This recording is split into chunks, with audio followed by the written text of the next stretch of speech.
Hello મિત્રો, તમારા બધાનું સ્વાગત છે મારા આ ચેનલમાં।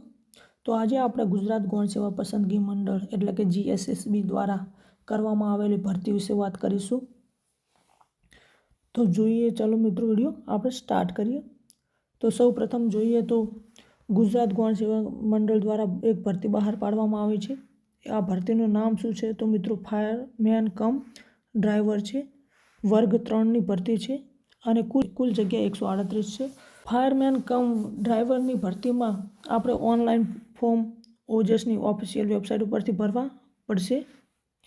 તે ભરવાની તારીખ કઈ છે? તો મિત્રો 9 તારીખથી લઈને 9/12/2025 બપોરના 14 કલાકથી માંડીને 23/12/2025ના રાત્રિના 23:59 કલાક સુધી તમે આ ફોર્મ ભરી શકો છો।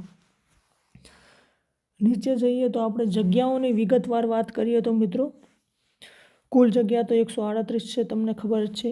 એમાં કક્ષાવાર જગ્યાઓ તો બિન અનામત સામાન્ય જગ્યાની વાત કરીએ તો 59 છે। આર્થિક રીતે પછાત નબળા વર્ગની જગ્યાની વાત કરીએ તો 13 છે। અનુસૂચિત જાતિની 9 જગ્યા છે। અનુસૂચિત જનજાતિની 20 જગ્યા છે। સામાન્ય શારીરિક રીતે શૈક્ષણિક પછાત વર્ગની જગ્યા 37 છે।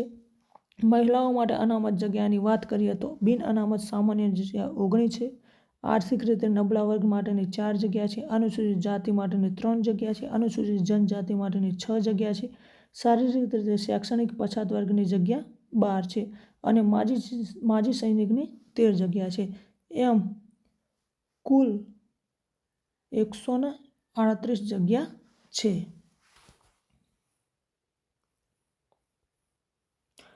નાગરિકત્વની વાત કરીએ તો ભારતનો નાગરિક હોવો જોઈએ। વયમર્યાદાની વાત કરીએ તો ઓછામાં ઓછી 18 અને વધુમાં વધુ 33 વર્ષ હોવું જોઈએ। કેટલાક કિસ્સાઓમાં મિત્રો વયમર્યાદાઓની છૂટછાટ આપવામાં આવેલી છે। તો સામાન્ય કેટેગરીના મહિલા ઉમેદવારોને 5 વર્ષની છૂટ આપવામાં આવે છે। અનામત કેટેગરીના પુરુષ ઉમેદવારને 5 વર્ષની છૂટ આપવામાં આવે છે। અનામત કેટેગરીના મહિલા ઉમેદવારને 5+5 એટલે કે 10 વર્ષની છૂટ આપવામાં આવે છે। તેમજ માજી સૈનિક ઉમેદવારની વાત કરીએ તો ફરજના સમયગાળા ઉપરાંત 3 વર્ષની છૂટછાટ આપવામાં આવે છે। આપણે હવે પગાર ધોરણની વાત કરીશું। તો લાગ્યાના 3 વર્ષ સુધી પ્રતિ માસ તેમને 26,000ના ફિક્સ પગારના નિમણૂક આપવામાં આવશે, એટલે કે એમનો પગાર 26,000 હશે। ત્યારબાદ 5 વર્ષ થયા નોકરીના 5 વર્ષ થયા પછી 7મા પગાર પંચ મુજબ તેમનો પગાર 19,900થી માંડીને 63,200 સુધી એમને પગાર ચૂકવવામાં આવશે। ત્યારબાદ શૈક્ષણિક લાયકાતની વાત કરીએ તો તે ઓછામાં ઓછું 12 પાસ હોવું જોઈએ। તેમજ રાજ્ય અથવા કેન્દ્ર સરકાર અથવા ઔદ્યોગિક તાલીમ સંસ્થાની માન્ય સંસ્થામાંથી ફાયરમેનના 6 મહિનાના અભ્યાસક્રમનું પ્રમાણપત્ર ધરાવતો હોવો જોઈએ। તેમજ રાજ્ય અથવા કેન્દ્ર સરકારના માન્ય સંસ્થામાંથી ફાયરમેનનો અભ્યાસક્રમ અથવા ડ્રાઈવર કમ પંપ ઓપરેટરના અભ્યાસક્રમનું પ્રમાણપત્ર ધરાવતો હોવો જોઈએ। તેમજ મિત્રો એની પાસે હેવી મોટર વ્હીકલ લાયસન્સ પણ હોવું જોઈએ।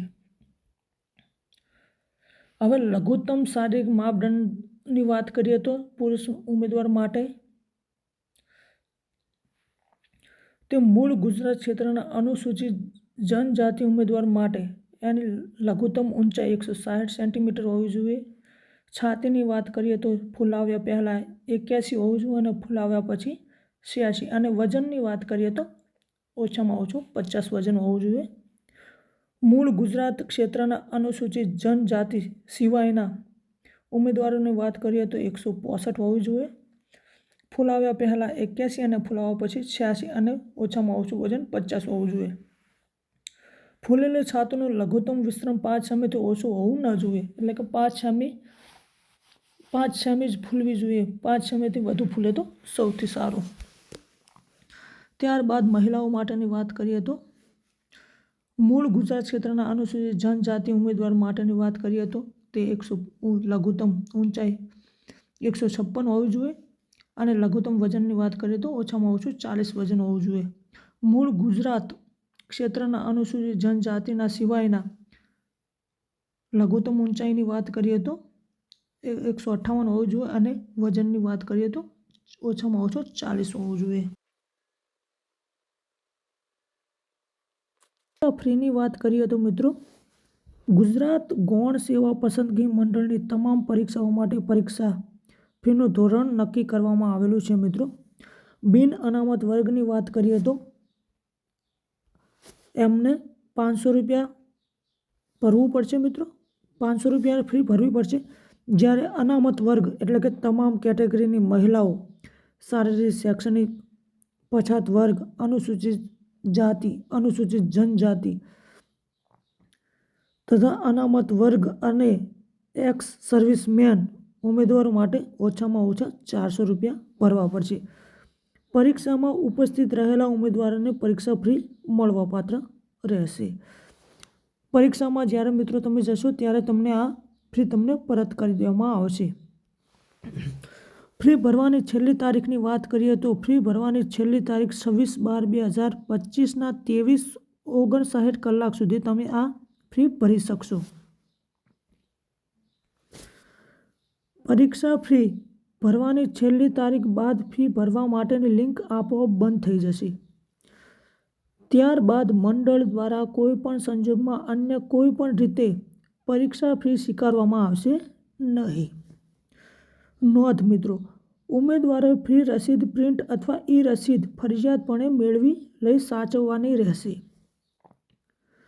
જો ફી રસીદ જનરેટ ન થાય તો અરજી માટેની ફી ભરાયેલી ગણાશે નહીં અને જ્યાં સુધી ફી ભરેલી ગણાશે નહીં ત્યાં સુધી ઉમેદવારની અરજી માન્ય ગણાશે નહીં.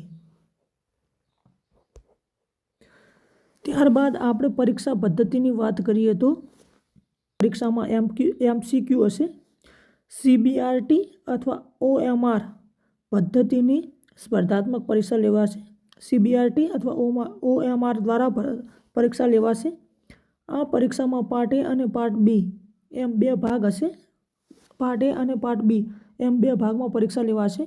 આપણે પાર્ટ Aની વાત કરીએ તો તાર્કિક કસોટી તથા ડેટા ઇન્ટરપ્રિટેશનના 30 ગુણ પૂછાય છે. 30 ગુણનું હોય છે. ગાણિતિક કસોટીની વાત કરીએ તો એ 30 ગુણનું હોય છે. એમ કુલ પાર્ટ એમાંથી 60 ગુણનું પૂછાય છે. પાર્ટ બીની વાત કરીએ તો પાર્ટ બીમાં ભારતનું બંધારણ, વર્તમાન પ્રવાહો, ગુજરાતી અને અંગ્રેજી કોમ્પ્રિહેન્સ 30 માર્કનું પૂછાય છે. 30 ગુણનું પૂછાય છે. સંબંધિત વિષય અને તેની ઉપયોગિતાને લગતા પ્રશ્નો પૂછાશે. એ 120 માર્કનું હશે મિત્રો. એમ કુલ પાર્ટ A અને પાર્ટ B મળીને કુલ 210 માર્કનું તમારું પેપર હશે. પાર્ટ A અને પાર્ટ B માટે સંયુક્ત રીતે કુલ 3 કલાકનો સમય તમને આપવામાં આવશે, એટલે કે 180 મિનિટ તમને આપવામાં આવશે. તો મિત્રો આ હતો વિડીયો. તો વિડીયો તમને સારો લાગ્યો હોય તો વિડીયોને લાઇક કરજો, ચેનલને સબસ્ક્રાઈબ કરજો અને બેલને પ્રેસ કરજો. ધન્યવાદ મિત્રો. મળીએ નવા વિડીયોમાં.